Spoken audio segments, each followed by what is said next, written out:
everyone. You'll have to bear with me a little bit today with some extra water breaks because I have a little bit of a cough. So I'm hoping not to cough into the microphone, but there might be some additional water takes. So CRDTs. If you've ever spoken to anyone about CRDTs before, you may have been met with blank stares. What are CRDTs? Why would you use them? And what do these letters even mean? Conflict-free replicated data types. That is what we're going to dive into today. These terms can often be seen as scary and unapproachable, but today we'll break them down in a way that makes them more accessible and easier to visualize. I am also going to make pretty liberal use of the useful lie, meaning that a lot of the concepts or information that we're talking about today can involve more complexity. But for the sake of understanding the core concepts and how CRDTs work, we're going to ignore a lot of those it depends possibilities. So I'm going to break this concept down by using an enchanted story. Once upon a time, there was a princess, and she was about to embark on a journey to save her prince. She had a map, and there were many, many obstacles along the way. But she knew that she would eventually save her prince. So how she goes about accomplishing this journey will help guide us through understanding CRDTs better.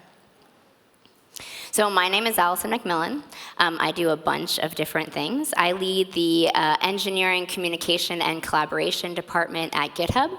I'm on a few Ruby-related boards. I'm a Mozilla tech speaker, and I run a podcast called Parent Driven Development, PDD for short, about being a parent in tech.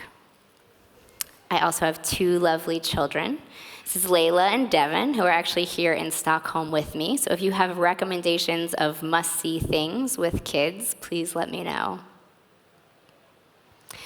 So let's see how our princess will reach her beloved and what this all has to do with CRDTs. A CRDT, again, is a conflict-free replicated data type. So let's break down what this means. Conflict-free means there won't be any issues. So the algorithm will determine the order in a way that merges operations together and does not create conflicts when reconciling different operations from different local copies. Replicated means duplicated or copied. So this is the way that CRDTs ensure that all nodes or clients have the same information eventually by replicating it and maintaining multiple independent local copies. And then finally, data type. A data type is a particular kind of data item defined as the operations that can be performed on it.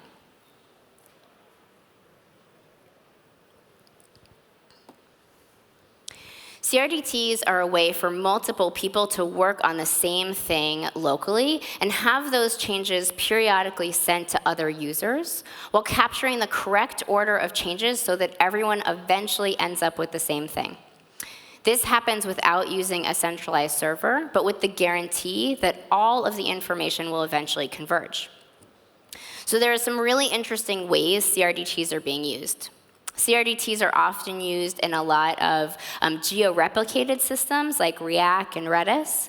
And other common examples are maps, lists, and graphs in applications like calendars, address books, note-taking apps, to-do lists, etc. So basically things that require multiple people to be using it at the same time with low latency and that account for things like varied network connectivity. CRDTs were sort of born from a different mechanism called operational transformation, or OT for short. Operational transformation is used in things like Google Docs or the Google Real-Time API. OT worked as an initial solution, but it was found to be problematic because you're still relying on a central server, and execution of these OT algorithms proved to be complex and expensive. And so CRDTs came about. They're generally used in large-scale distributed systems where high availability is very important. Before we dive further into the properties and aspects of CRDTs, we need to take a little conceptual detour. To understand some of the basic underpinnings of CRDTs and the difficulties of data and getting data to converge in the right way, we need to talk about CAP theorem. So the CAP theorem says that in a distributed system, data can never provide more than 2 of the 3 following items: consistency, availability, and partition tolerance. So let's break down what this means. First, consistency. Consistency means that data will always be the same in all replicas or clients. So here, we have the princess, and we have Mario, and each of those individuals are a different node. So Mario is curious about how long it will take for the princess to rescue him. And the princess wants to give Mario updates on all of the challenges that she's dealing with along the way. Consistency assumes that as the princess makes her way to Mario, Mario just knows where she is, and the princess just knows how Mario is doing.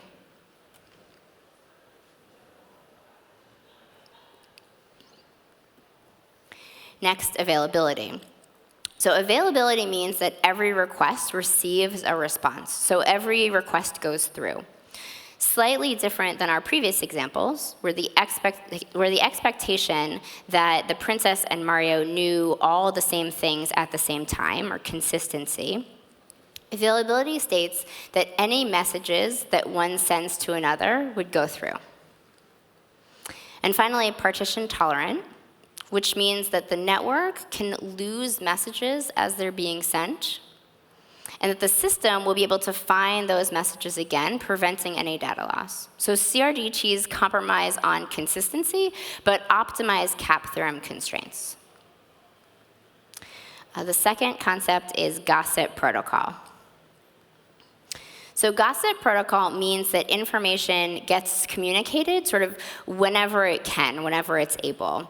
So there are a lot of obstacles in the princess's way. And so she's going to continue her journey and send messages to Mario as she's able to.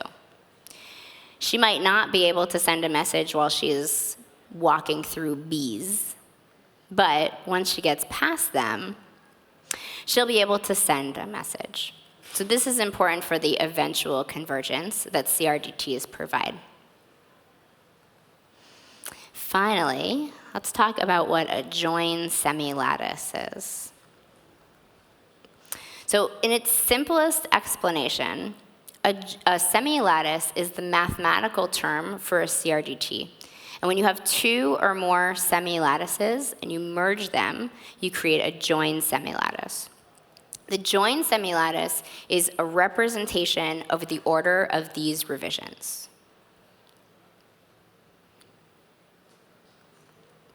In a join semilattice, all elements will have a least upper bound. So that is the join operation. So if there isn't a least upper bound, then it isn't a join semilattice. Here, because each element can't be compared to every other element, we're looking at partially ordered sets as opposed to a total ordered set. A total ordered set looks like this, where every element can be compared to every other element. So this element is less than this element, and this one is also less than this element, for example. The set of values for each CRDT will form a semilattice, or a partially ordered set. Every element will not be connected to every other element, but there will be a least upper bound element that represents the join operation, turning 2 semilattices into a join semilattice. Okay, so let's say that we've decided on this order.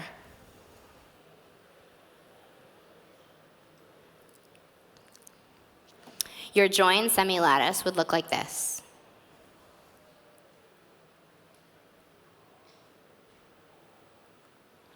So this is your least upper bound of these 2, and The top one is your least upper bound of those nodes circled in red, and so on. So in this example, the join operations are unions, but they can also be max or other join operations. Now, when two elements cannot be compared to each other, we note that they're incomparable. So if our rescue operation, for example, needed us to take to the sky, we may say that these two items could never merge to form a join semilattice, and therefore there could never be a least upper bound between the two. This is part of order theory. That is one of the mathematical representations for CRDTs. So the idea of there being a way of establishing an order between elements, the elements are able to be compared to each other, merged together, etc. So back to CRDTs. All CRDTs have a few main rules. The first rule is that CRDTs are commutative. Commutative means that for all operations that take place, they must result in the same answer, no matter how the merge is written or in what order operations are sent and joined. So here, the princess could take a variety of paths and approaches, but no matter which one she takes, she always ends up at Mario. I'm going to throw some math in here for this one because it might be a little more clear in this way. So no matter which way you write this equation, you always get 6. So it's commutative.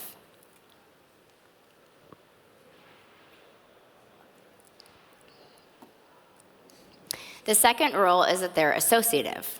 In our example, this actually looks a little similar to commutative, but associative means that you can group things in any way and you still get to the same result. So the princess can tackle all of these obstacles in any order, and she still gets to rescue Mario. So again, going to take it to math since it might be a little bit more clear this way. So you can group these numbers together in any way, and they'll always get to the same result. Finally, CRDTs are idempotent. Idempotent means that the same element can be joined or merged again and again, and it won't mess things up, right? It won't be counted multiple times.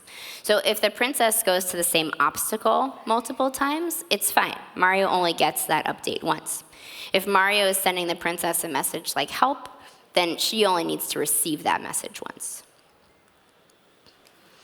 So let's get into how CRDTs work. There are 2 types of CRDTs, operational and state-based. So starting with operational. Operational CRDTs mean that every time you change something in the CRDT locally, the element emits a message that has the change in it. That change immediately goes out to other local clients or replicas so that the other replicas can see it and incorporate that change. Once the other replica receives the message with the change, each replica incorporates that change into their local copy.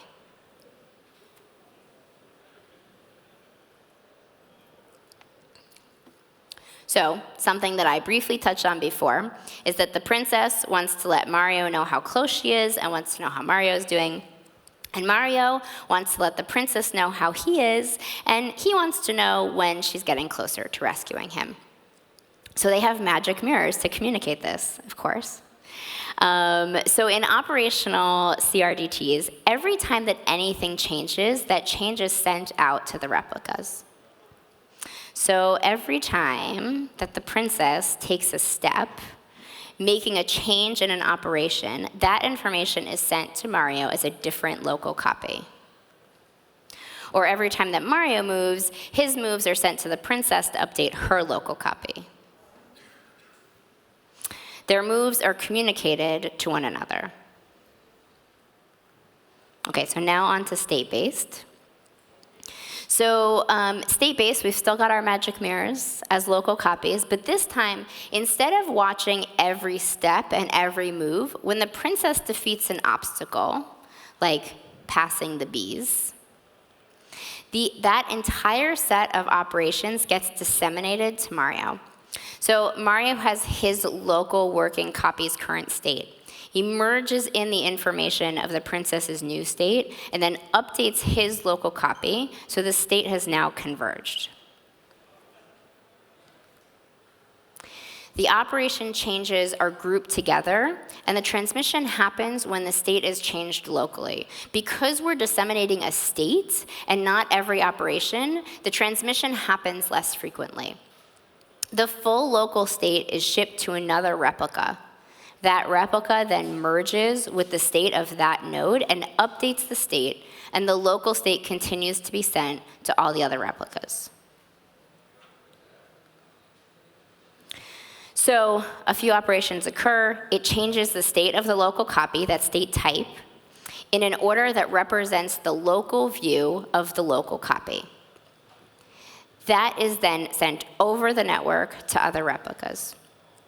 Each replica merges their local state with the state type sent to them via a join, and then the local state is updated, which mutates the local state to arrive at the new state.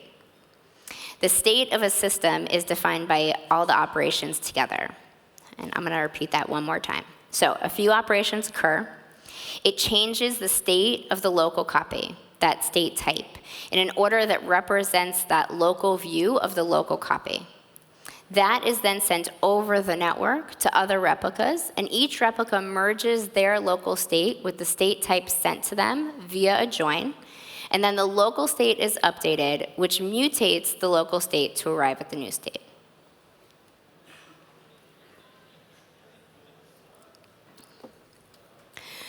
So the Teletype CRDT library is the one that I want to show you some snippets from today.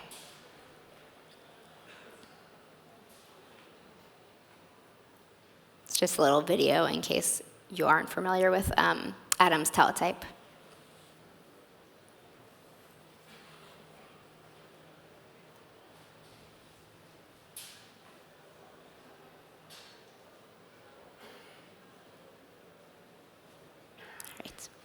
This library builds the CRDT functionality. The Teletype CRDT is an operation-based CRDT. So there are a few main functions that I want to point out. The first is the integrate operations function. This function takes the operations that are received and applies them to the local replica. So when you get a message over gossip, you need to take the operations out of it and apply it to what you have locally. As I've mentioned, part of the strength of CRDTs, in addition to eventual consistency, is that order matters. So in operation-based CRDTs, because messages are constantly being sent with different operations, it is possible for operations to arrive out of order. So in our simple example, we just have the princess and Mario sending messages to each other's local replicas. But if Daisy joined the party, then it's possible that the princess would send a message and Daisy would send a response. If, because messages are communicated via gossip, which again means that they basically get sent sort of whenever they can, the response from Daisy gets to Mario before he understands the context from the princess's message, he would be very confused. So for example, if the princess says, "I need to fight off the dragons," and Daisy says, "I have a sword," Mario receives "I have a sword" first without knowing that it's for fighting off dragons. He may be very confused. So this can integrate operation function checks to see if the operation we've received can be integrated yet, or if we need to wait for another piece of information to arrive before we can integrate the first operation. This is why we have notes on left and right dependencies. And finally, we have the set text in range function. This takes the change and actually integrates it. So this is the update. And the update communicates the new local change to another replica. So it updates the local client, gives you all of the operations that you need so that you can distribute those operations to other local copies. Takes the operations, merges them, and makes sure that eventually all clients have the same information.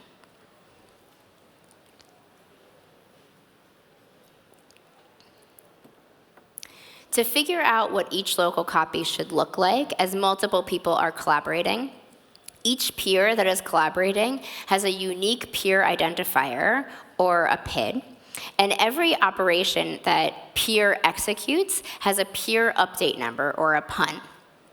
Operations can be identified by their PID-PUN pair. And this pair, often in conjunction with recognizing the left dependency ID or the right dependency ID, helps target specific operations like deletions or insertions, helping to pinpoint where something like an undo is, and have it execute and appear correctly on everyone's local replicas. So CRDTs have been around for a few years now, and there are some new developments popping up. One new concept being experimented with are delta state-based CRDTs. So the quick overview is that sending an entire state can get pretty large and therefore expensive to do. Delta state-based CRDTs aim to use a delta mutator to find what the delta, or difference, is between the last version of the local state and the new version of the local state. So then, instead of the whole local state being sent, only the delta, or the difference between the last state and the current state, is sent along to other replicas to be merged and updated. It's a great newer CRDT concept to be on the lookout for. So to recap, we've talked about a lot today. We've covered a bit about CAP theorem, gossip protocol, joined semilattices, operation-based CRDTs, state-based CRDTs, and delta state-based CRDTs. You can find all of my references and more information on this blog post, and I will put the slides up and tweet them out later. And of course, the princess saved Mario, and they lived happily ever after. Thank you.